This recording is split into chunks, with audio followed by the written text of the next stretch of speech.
beautiful friends, welcome back to my kitchen. My name is Anna and today we're making potato and herb rolls. These are perfect, nice and soft, fluffy, kind of buttery, and they are delicious for Thanksgiving. So I'm going to show you how to make this delicious recipe. And here I have a mixture of water and milk that has been warmed to 110 degrees Fahrenheit.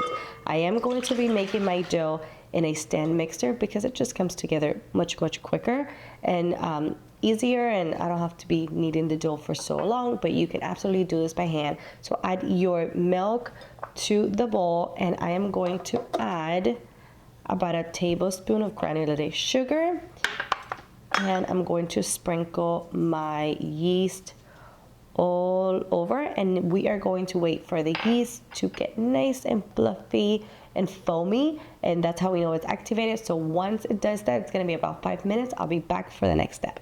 Once your yeast looks something like this, you are going to add pretty much the rest of your ingredients.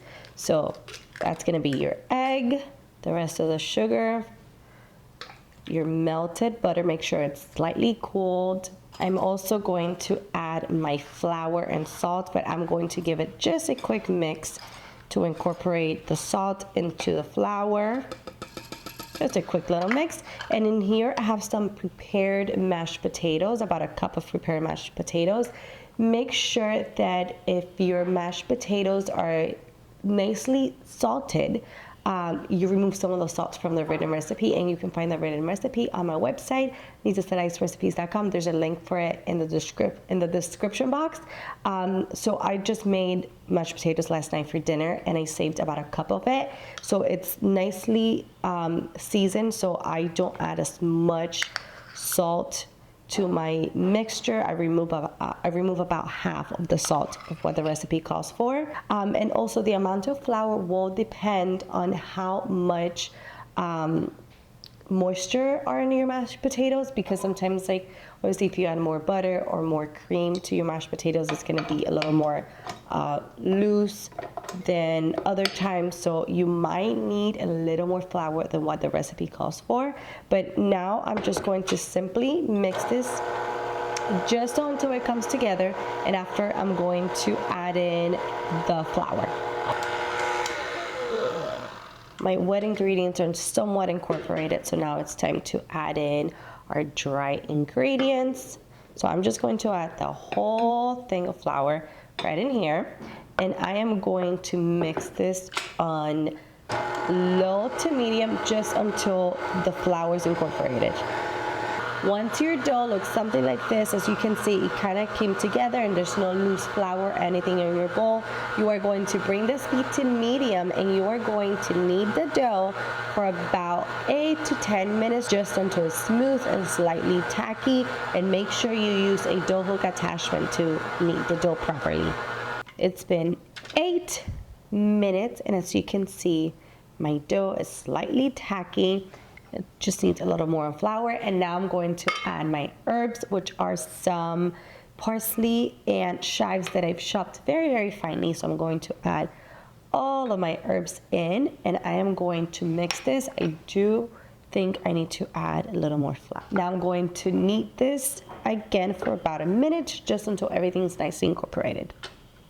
My herbs are nicely incorporated. Now it's time to transfer all of this dough into a clean surface sprinkled with some flour, because we're just gonna put it together by hand. I'm using a bench scraper to help me take everything out, since the dough is slightly tacky and sticky, but it's gonna be very fluffy, very soft, very delicious. Sprinkle a little bit more flour on top. And now we just simply pull it together. So you go like this, and you kind of form it into a ball. And I'm gonna sprinkle more flour because it does feel a little more tacky than I wanted it to feel like. After kneading it just for a few seconds, you're gonna end up with a ball that looks like this. Look how beautiful, soft this dough is. Now you're gonna get yourself a large bowl with a little bit of oil. You want to nicely spread some oil on your bowl, and you are going to add in your dough and sprinkle, well, not sprinkle, spread the top with any like residue, leftover oil that you might have on your brush, and on the sides of the bowl you want to just brush that all over the top. Get yourself some plastic wrap, and you are going to cover the bowl. And now this is going to go into a warm environment, such as the oven, or make sure the oven is turned off, or the microwave, and it's going to rise for about hour and a half, 2 hours. You want it to be doubled in size. My apartment, it's pretty warm, so it usually takes about an hour, but if you live in a place that's much cooler this time of year, then it's probably gonna take hour and a half, 2 hours. It's been an hour. My dough has doubled in size, as you can see. Now we're going to push it down. Beautiful. You want to deflate it somewhat.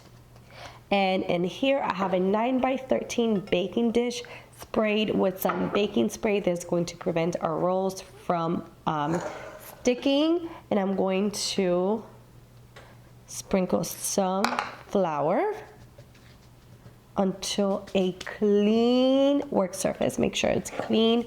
We're just going to pretty much plop this whole thing out of our bowl. Do a little more flour, like so. And now we want to cut our dough into, I personally like to cut it into 12 pieces, but you can make your rolls much smaller. So I like to do half. I'm just going to cut this into 6 pieces, and this one's really small, so I'm just going to grab a little bit from this one and kind of like attach it to that one to make it into an even one. Oh, I cut that one a little too small, but that's okay. They're all gonna be like roughly about the same size. So now you just simply want to grab one of these and make it into a bowl. So you grab it and you kind of fold it in,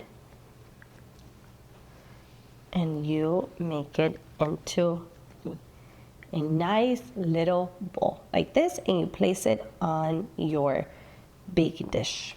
This is my very last one, so I want to show you how you kind of make it. So you kind of tuck in the end, and if it helps, you can swirl it around your surface to create a nice little bowl like this.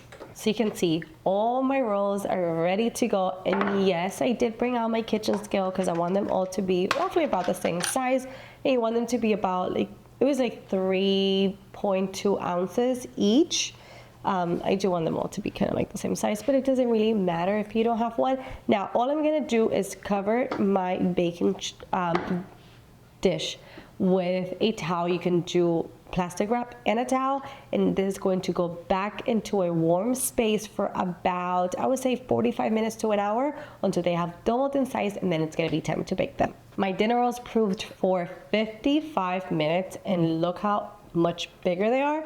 They are definitely doubled in size. Now I have my oven preheated to 375, and in here I have some egg wash, which is just 1 egg, beaten with about a tablespoon of milk, and I am going to brush my egg wash all over the dinner rolls. Okay, last one, nice and covered. Now these are going to go into my preheated oven for about 20 to 25 minutes until they are golden brown.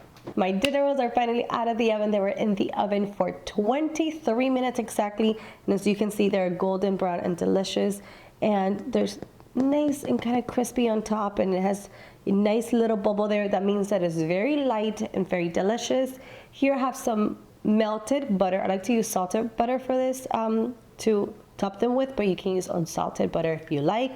And now we just simply add some of this delicious melted butter. This is going to give them some glossiness, and it's also going to make them really nice and buttery. Once you're done brushing butter all over them, we are going to add a touch of flaky salt on top of every single one, and this is going to make them even better. Trust me on this. These might be very, very hot because they literally just came out of the oven few minutes ago, but I am going to try my best to take one out. I'm going to try to do it with a spoon.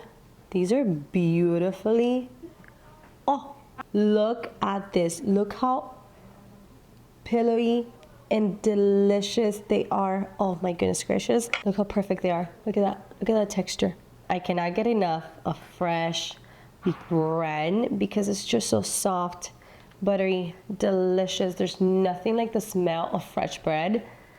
To me, it's like, ah, delicious. This is so hot, but I really, really, really want to bite into it. It's so good. And the potato makes them even more pillowy and soft. The flaky salt, the herbs.